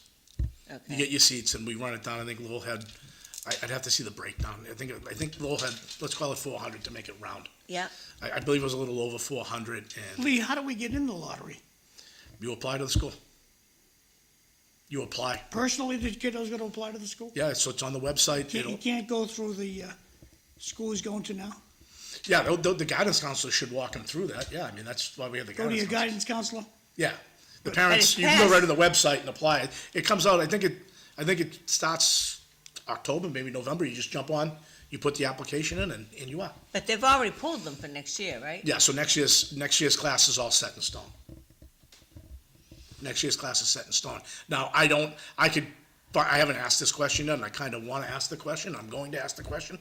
I know it'll be handed to me in 30 seconds when I walk in there in May. I could call now and probably get it if I really wanted to. I want to see the breakdown of, by ethnicity now, because I want to see it. Did we, Won't that be interesting? well, I mean, look at it. These, we did this because it was discriminatory. Well, what was discriminatory is schools out there holding interviews to get into the school. We don't do that at Greater Lowell. Look, it's hard enough, and John, you hit the nail on the head, to teach these kids to read and write, right? It's hard enough, these kids coming in, reading and writing. Imagine me sitting there, or the school sitting there holding an interview to a kid that grew up in the projects right here, who's having a hard time getting through school, and we're gonna hold an interview. You tell me that's not discriminatory. No, I don't like the way you look, the way you dress. You're not getting it. Hey, I gotta go through these announcements. Tonight, Anthony Lee's having a party. He's running for state rep. He's gonna be at Cavallero Steakhouse, 573 Lawrence Street, 5:30 tonight. So hope to see you over there, and More information, go to voteleague.com. Moving right along, Lee Gitschier is having a party. Not Lee, I'm sorry. I'll be at this party. Corey Robinson's having a party tonight. And, no, tomorrow. There we go, that fits now. So Corey Robinson's having a party over at the East End Club, Thursday, May 7th, from 5 to 9 p.m. at the East End Club. Hope to see you over there. Today, over at the Lowell Senior Center for lunch. Today is the 6th. So, today we're having barbecue chicken. So head over to the Senior Center around 10:30, and it's $2. If you don't have the $2, you can eat for free. So head over to Lowell Senior Center, any Tom, Dick, and Mary. We don't care where you live. You don't need a reservation. Just come on over. We'll give you that barbecue chicken. Back over to you, Lynn. Not only do you not get paid, but you have to run in Dunstable, Tewksbury, Drake, Yeah, we don't and like a state Lowell. rep. Yeah, it's. Now, you can thank Ed Kennedy for that. You know what? I was. That's one thing him and I disagreed on. I just think we should, But his logic, like I said earlier, when you disagree, you come to I an understood agreement, right? the philosophy. I understand. Look, because usually, I take calls from anybody. Yeah. Tingsboro, Dunstable, Drake, you are representing those kids. Yeah. Even though I represent the city of Lowell, and but you still take calls from those kids. And I understand. Well, I it's like understand a the council logic that behind answers it. all and- questions. Right, I understand the logic behind it. I mean, I might not. I didn't agree. I don't agree with it. Yeah. I don't want to. I don't want to. I didn't want to run in Tingsboro, Drake, and Dunstable. I don't want to go out Well, it's there and pretty knock funny. on doors and send flyers. Luckily, knock on wood, I didn't have to do that. It was just Curtis and I running, and no one ran against us, which was nice. I don't know how anybody can do that, Well, except for Richardson. These guys are going to find out. They're going to have to do it right now, right? Yeah. They're going to find out right now, and it's going to be, it's going to be an exciting. I think it's going to be a good race. I think it's good for the school. I love seeing the former kids, the former students come back and go. I mean, I love it. I think it's good. And if they don't get in, I can tell you what, 2 years from now, there's an open seat. I'm not running, so go after it. Yeah? Don't give up if you don't get in. Well, absolutely not. I want these kids to get in. And I'm not knocking it. I'm not telling anybody who to vote, and I want them to get on that board, however possible. I'm not going against Ralph or Fred. Don't start that stuff out there. I want the kids to get on the board. Well, it's always nice to bring some new blood in. Yeah, you need it. Yeah. You need it. And I like to see that at least I kind of, that's why I love seeing Mike Dillon when he ran. I would love to see Mike Dillon run for the board. You heard me say it to him last time we were on. I would love to see that. He was on the Lowell School Committee. Well, his mother worked at Greater Lowell for years, and he grew up in the Greater Lowell School. I mean, his father was a teacher out at Greater Lowell before he was a firefighter. He understands the vocational piece of it. I would love to see him run for it. Let me ask you about the teachers. How hard is it now getting teachers to teach the vocational part of it? Yeah, it's hard because the trades are doing so well out there. And, you got to be very selective on, I work outside the trades, so I see it. Yeah. You got to be very selective on who's coming in to teach. Why? Okay, so why would you come in to teach if you can make $200,000 out in the field? Why are you doing that? Is it because you don't go to work? Is it because you let go? Is it because you already got you're all set with your hours, your pension? Now you want to come in and grab another one, which I'm fine with. You need to figure that out when you're hiring these teachers, and it's hard to get the teachers to come in because the trades are doing so well out there right now. Okay, now what do they, let's say my son's a carpenter. Mm-hmm. And he's been a carpenter for several years, and now he thinks he'd like to be a teacher at the Voc. Yep. What does he have to do? I think he has to go get his vocational teaching certificate license, He does. and then it's time. And Do they ever hire the tradesmen and give them an opportunity to then? go get it. I don't know. what Look, I don't know the if need Desi. is. I think Desi has to sign off on something like that Yeah. to give you a temporary license, Yeah. and then you can go get it. Because I don't you know have- I don't know that to be true. I don't even know if that happens. It probably does. Because I would think. I've never asked that. As a teacher, let's say, if you're teaching electrical, you have to be licensed. It's a little different than being a teacher of math, for example. Yeah, I'm sure the requirement for electrical is you have to have your master's license. I don't know. I don't get down into that nuance. Yeah. That's where I just let the administration do their job. Yeah. I don't get down into the day-to-day, but I would imagine, yeah, it's part of your requirement to be a master plumber or a master electrician. I would, because I I would think that's imagine. one of the problems with them, they keep saying build more schools. Well, you gotta get people to teach Well, in that's those the schools. problem. That's the problem that everybody's going to run into, right? I mean, the trade school. There's no more space out there. We can't take in more kids. We've taken in 400 extra kids in the last 6 years, 7 years. We can't. We're maxed out. So the next thing is, we need. Okay, so the trade's going to go to the high school. The high school struggles now with what they're doing. And look at How many kids in the class out there? What's that? How many kids in the class? Probably 30, John. That's a lot.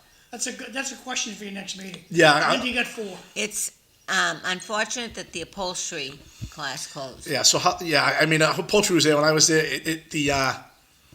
The thing that upholstery is, it's a need, right?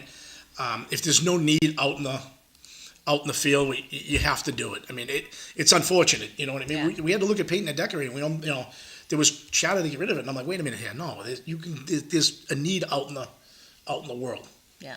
For painting and decorating, and I agree. Upholstery was there when I was there. It was a great trade. I mean, great shop. I mean, I did my exploratory there, and it's pretty cool. If I hadn't given my support to former Mayor Chow, I definitely would have Look supported. at, I'll be that honest. Let as me the state tell rep. you the state rep thing, because Linda knows the story, and I looked into it to do it. I was going to pull papers, and I can't take a leave at my real job to do it, so I would have had to retire, and I'm not ready to give up my job at Verizon for a state rep job. Sorry. I wish the trade schools would teach how to repair the sewer covers properly when a road is paved. Hey, Jay, you're dead on today. The biggest statistic will be how many students decide that the trade school is not for them, and they leave to go back to their sending districts, leaving those spots open in the sophomore year. Yeah, look at that's 100%. I gotta hope they leave their freshman year, and then we can backfill from the town, the city they leave. They gotta go back to the sending district, because the problem's gonna be if it's a sophomore year, and I hate this because the kid's gonna come in, say a kid from Tingsboro leaves, number 1 kid from Tingsboro comes in, and hey, by the way, these are the only trades you can take, Yeah. because everything's filled up. Yeah. And that's what I mean. And if, say it runs the whole list of Tingsboro, right, which probably never would, someone would take it, but say it does. We just lost 2 seats. Yeah.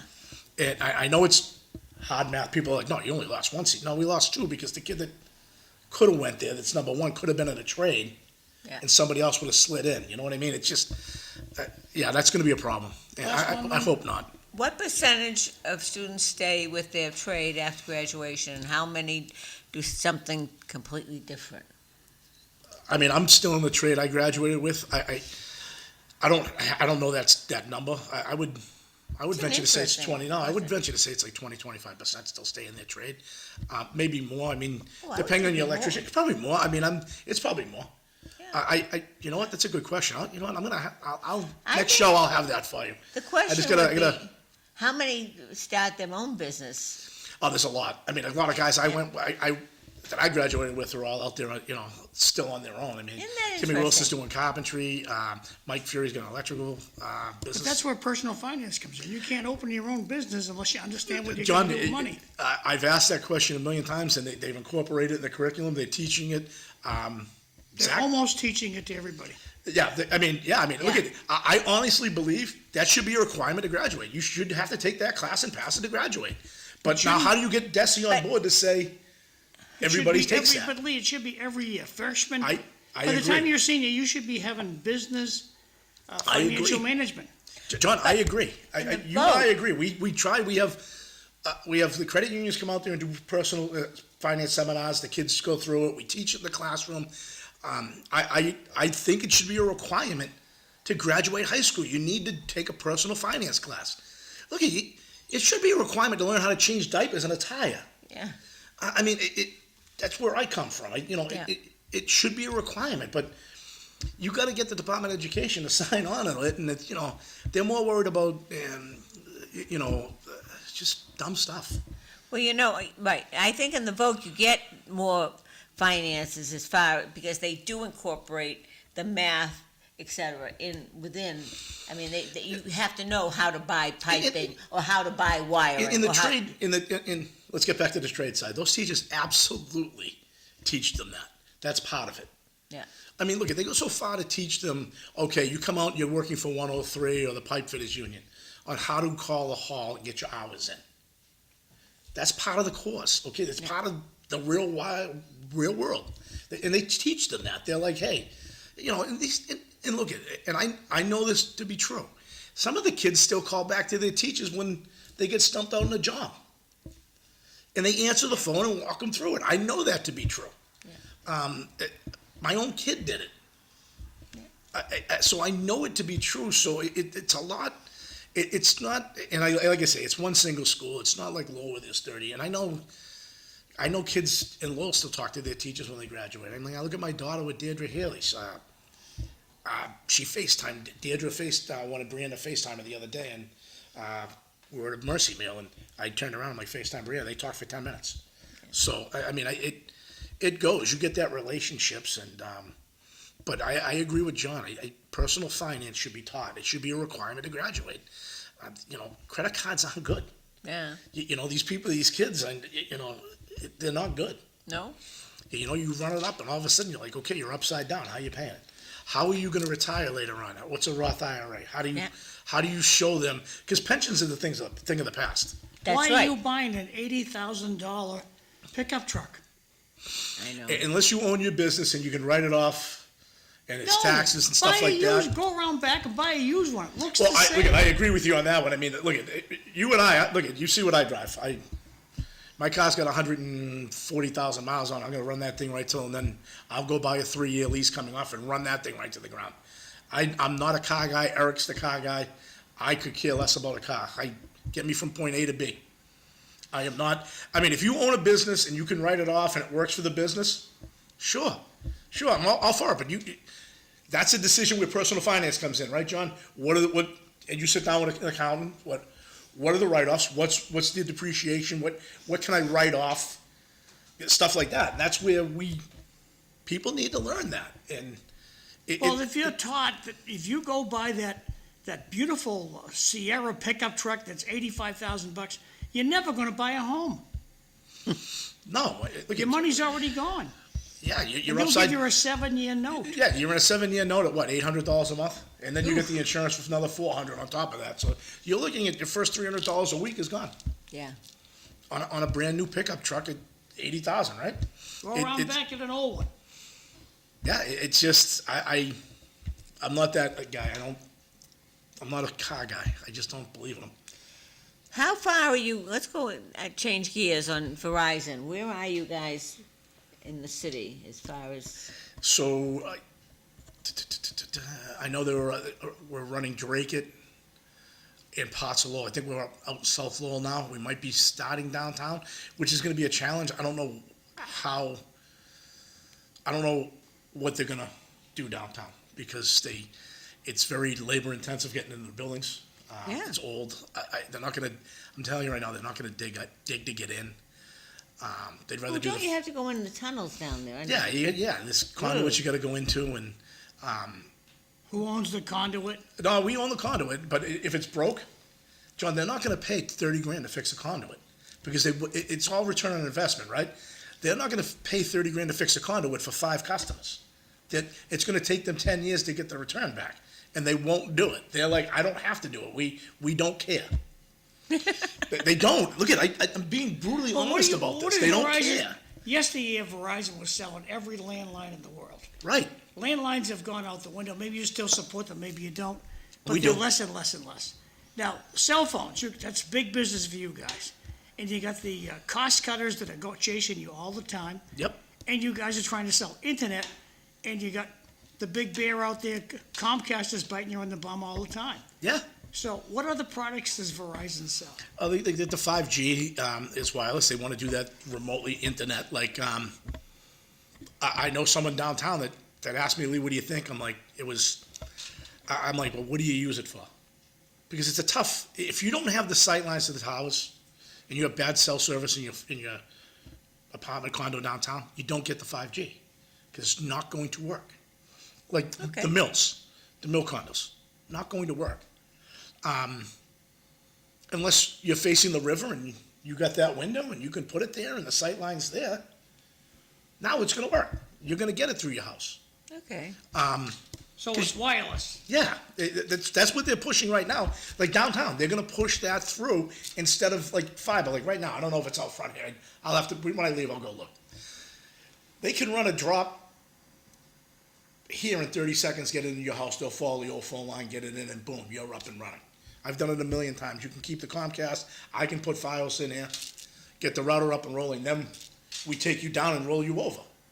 So there's no, you'll have like a half hour of miss. Well, what would you say, what makes Verizon's internet service better than Comcast? It's not a shared pipe, like Comcast, it's Well, it's the a shared pipe, is that the pipe you smoke, or? what do you No, think? so what happens is, use a water main. If everybody comes home and takes a shower at the same time, what happens to the pressure?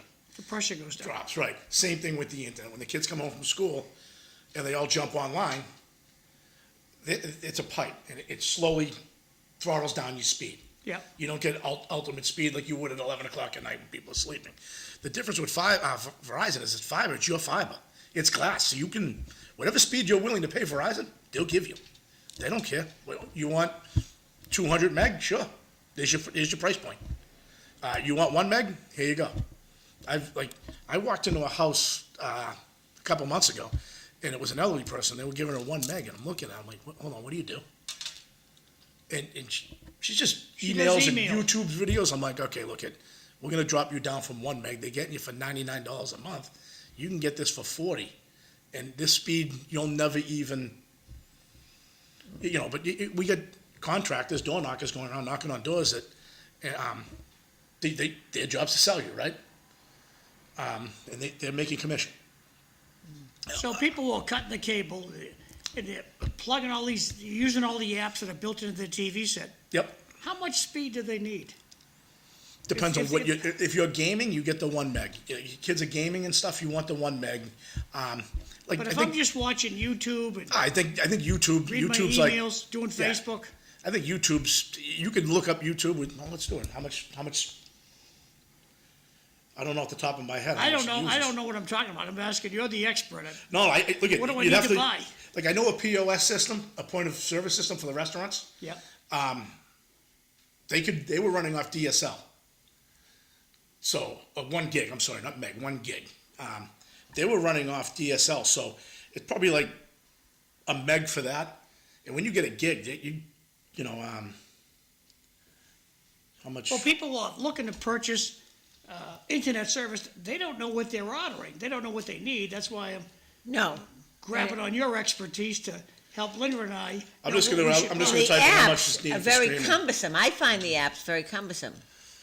Yeah, so for streaming, this is what it's saying, 25 megs.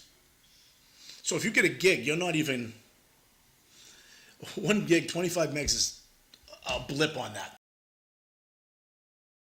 You go after the 1 meg, and if the speed's right, that's why I let these kids, they call it hardwired. They want to be right in the back of the router, right in the back of the Xbox.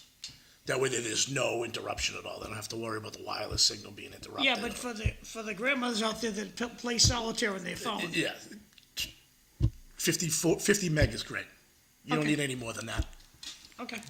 Thank you. They're saying 25 meg to stream, so that does all your services. I know, I want to tell you, like, the POS system for the restaurants is like 2 meg.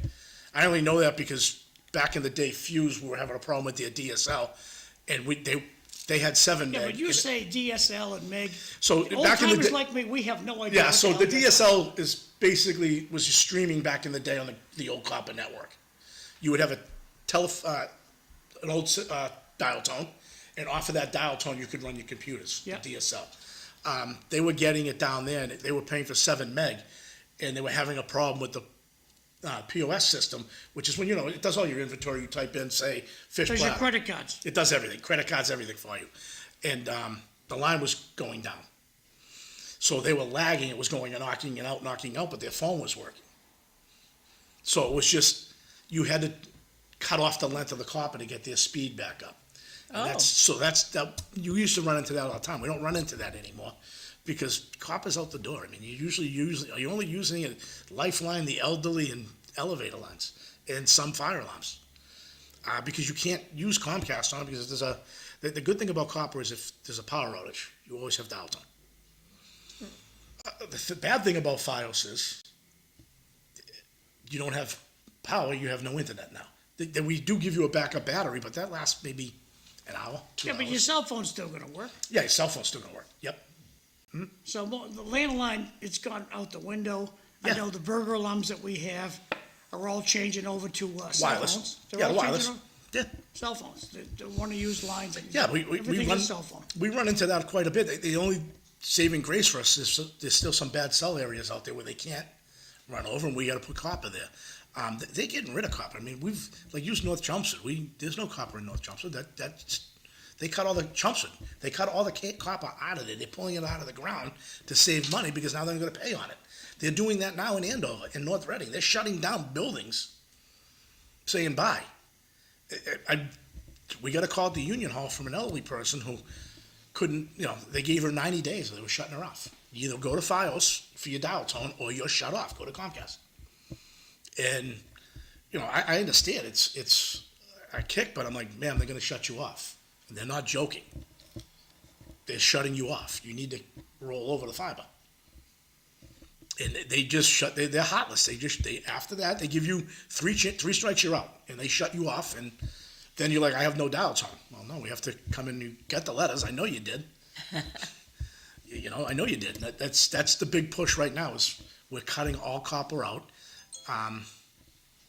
in areas that don't need it, like Tewksbury. Tewksbury's coming. There's only one line working out of that office right now. It's up in Dunstable. It's a National Grid meter or whatever it is up there, and they're going to have to kick it over from analog. And they know, and they've already got it's coming. If they don't do it, out it goes.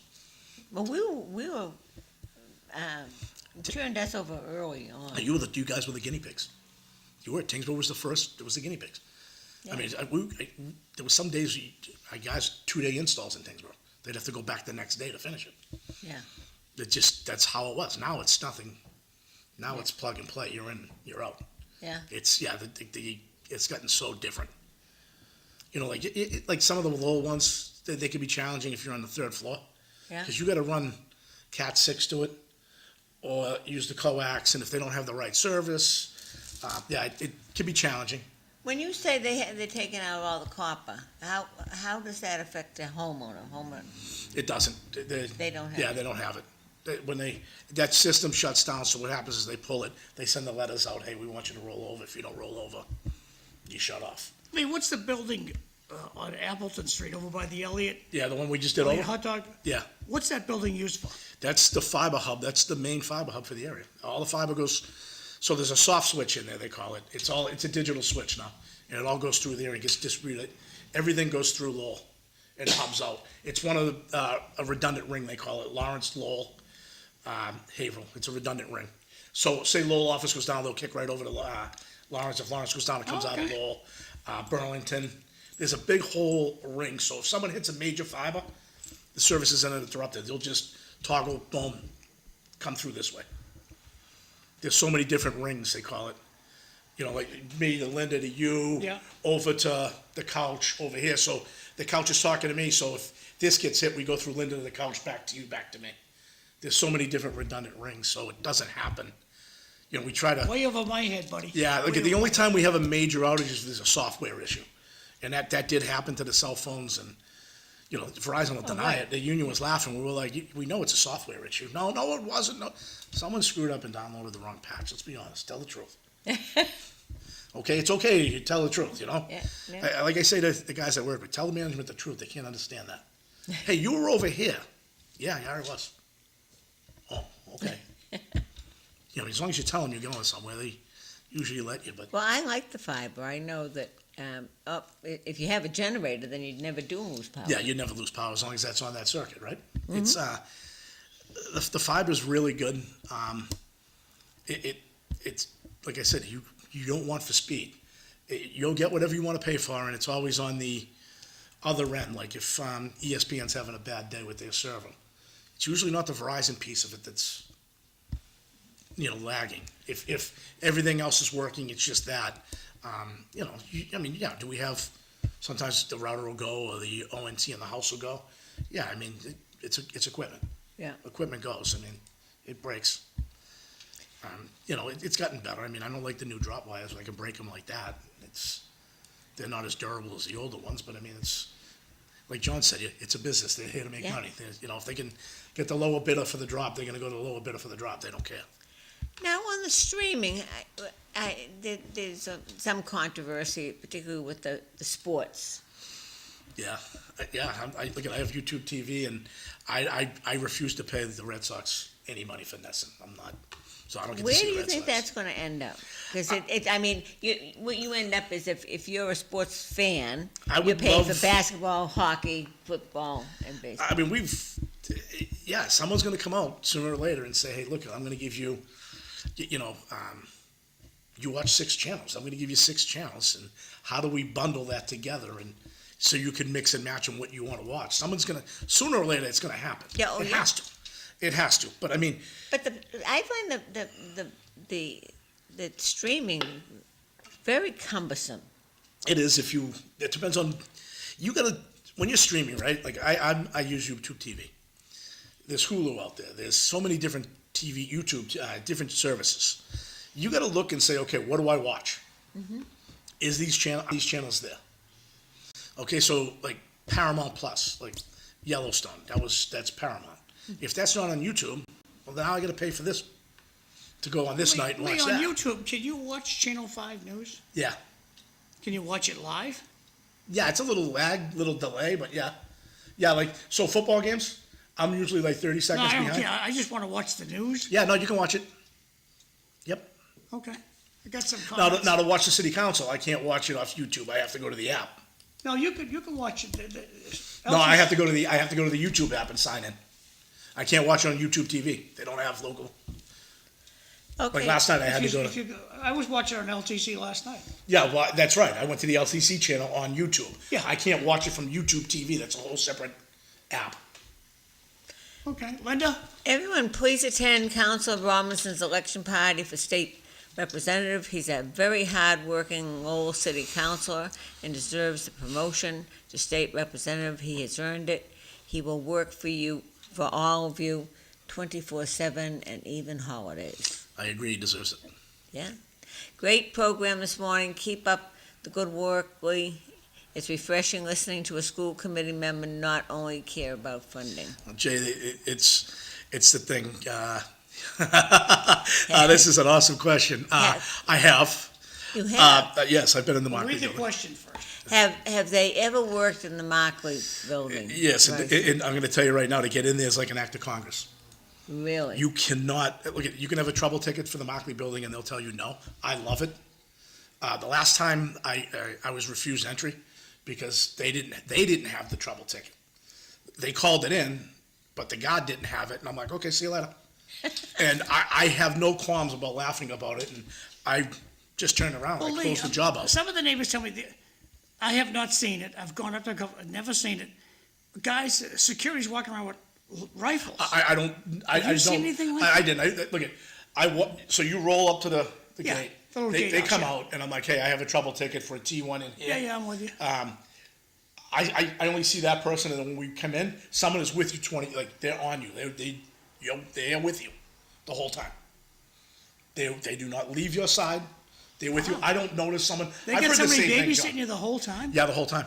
They walk with you the whole time. You're not unescorted in that building.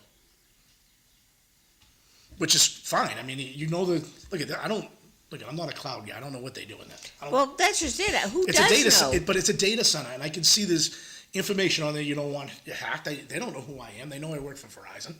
They don't know if I'm going to put a patch in there or. Okay. Or do I really work for All right. Verizon? I understand why they do it. I get it. I just think I love the fact. So John, I closed that job out. 30 minutes later, by the time I left there, I went down Appleton Street, grabbed something to eat. My boss was on the phone. Why'd you close that out? I'm like, well, because they refuse entry. Oh no, they want you back there. I'm like, No, I got another job. I already dispatched on it. I'm going to it. I said, Markley can wait. If you want to put the job behind me, I'm going to go do this job and then I'll go back to Markley. You don't want to let me in. You're the one that generated the ticket. I didn't generate it. I'm here. You say it's done. You're not going to let me in. I'm closing it out. Have a good day. You go to the back of the line. I'd already dispatched in the job, and I'll be there. But so I showed up at 4:30, and the guy said, "Well, my guy's gone for the day." Okay, we'll see you tomorrow. You had your shot. It's one of those things. Now that was Markley. I wouldn't do that to Linda or a customer at a house. You'd wait. Hey, the trouble's inside. They would know why you were there, because they called it in. They called it in. Now, if the left hand doesn't want to talk to the right hand, that's not my problem. They're tough to get into. It's a hard building to get into. Yeah, and so why wouldn't you Well, I be can just as tough understand with why, them? because the little bit I know about technology is if you look at the back of your TV set, you see all the wires that are plugged into that. Now, if some scoundrel comes into your house and just to be funny, disconnects every wire on the back of your TV set, how are you gonna fix that? You're not. So you're going to call Best Buy and the Geek Squad's going to come to your house because 9 out of 10 times, or 50, So, can you your kid's imagine- done it or someone else has done it for you. You leave right? somebody alone in Markley, okay? Yeah, They open up a few of those cabinets and they start unplugging wires. Well, I don't blame them to No, no, that's just it's a data center, and I understand them following me. I have no problem with that. We got customers that when you do an install in their house, they follow you the whole time. I'm okay with it. Just give me a little space. Okay, I'm fine with that. You want to do the job, I'll give you the equipment. I'll walk you through it. It makes my life easier. I mean, I've had people in their houses, I want to drill the hole. Here's the drill. Here's the drill bit. Yeah. No sweat on me. You want to drill it, drill it. I'm going to put the wire through. I've had guys, I want to run the wire in the basement. Here you go. I'll watch you work all day long. I'm getting paid. I have no qualms about that. You want to do my job for me, good. I have no problem with that. It's your house. We've all seen the Comcast guy take a staple gun and start stapling wire on the side of your beautiful building. Yeah. And go, hey, you're not doing that. Listen. That's how we do it. No, you tuck that into the side. And listen, we got hacks at Verizon too. I mean, let's be honest. You get people. It's like any workforce. You got good workers. You got bad workers. Mm-hmm. That's it. It's everywhere like that. And it's the way it is. You have good police officers. You get bad police officers. You get good firemen. You get bad firemen. You get good teachers. Bad teachers. Good Verizon workers. Bad Verizon workers. Good Comcast workers. Bad Comcast workers. Right? It's everywhere. Yeah. It's just the way it is. That's life. It's unfortunate, but that's the way it is. I mean, it's your house. When I walk in the house to do the install and you want it done and you want to do it, I'm going to let you do it. It's your house. I mean, I'm not going to let you hurt yourself and say, hey, I want to... But your tools. Yeah, but John, you're right. I mean, people, they'll come right out I've seen it. You walk up to the trouble and I look and I'm like, why would you run that through the windowsill, 3rd floor Lawrence, take it and drop it all the way down, run it straight across and plug it in? I'm like, this makes no sense to me at all. But Worst one I ever seen was a guy drilled right through the window itself. The plastic around the window. yeah, He didn't drill into the frame that held the window. He drilled right through the window with the wire. when I first started, Wow. I get sent down to Brighton, and this is back when you had to have 2 phone lines, one for your internet and one for your regular. This is awesome. I go to this house, and the students were down in Brighton, and they go to the house, and the kid's like, yeah, every time I shut the window, my computer shuts down. Someone had taken the phone line right out the window. Somebody shut the window and short the line. Oh, my God. And I'm looking, I'm like, you're kidding me. They must have taken the box, tied it off to the whatever, and just threw the box out the window. So when you shut the window, it would short the line out because of the pressure on the copper. And I just started laughing. I'm looking at it, and I'm like, oh, my God. And I'm like, okay, how do we fix this? So now you're looking, can I drill the baseboard out? Why didn't he just drill the baseboard out and slide the wire out that way? It was pretty funny. Yeah, you can see some good stuff in houses. Well, I Some can good imagine. stuff. And You get some. Sometimes you get a path through some of the houses where they're hoarders, and you have to follow a path. Yeah, there's some good stuff out there. Yeah, it must be very difficult going. Some houses, sometimes it isn't. You're like, Very I don't want to be here. Yeah. But you just, I'm not a cat guy. I'm allergic, so Oh. I got to run in and out of the house Well, because I I'll mean, start welling up and. If you came to my house, I'd put my cat away. But no, it's just the cat that the dander. no. I'm very. Really? I can't have a cat. I just go. I just, it's easy. You run the drop. You go inside. You do the ONT. I walk outside. I activate it. Then you go in. You run the wire. You go outside and wait a couple minutes. You go back in and do that. Tomorrow, City Life, we got Evelyn Thorne's gonna be the host, Sam Chase will be here, and Town Manager Paul Cohen's coming for his last visit on City Life. When's he leaving? We'll know more tomorrow. I saw the Lowell Sun said someone is acting. John Souza, right there. his name is? No, they're gonna have the police chief run the town. Really? That's the latest what I'm hearing, I don't know. Well, I guess you'll like find John out Souza, I tomorrow. think he was the guy. Well, I thought he was the acting Temporary, town yeah. manager, and they were moving the assistant. Temporary, he'll keep the Deputy engine superintendent up. running, but I guess they want the big cop, so. That's all right, town Okay. politics. Yeah, I don't. I know enough to be dangerous, so Evelyn will Yeah. fill us in tomorrow. Okay.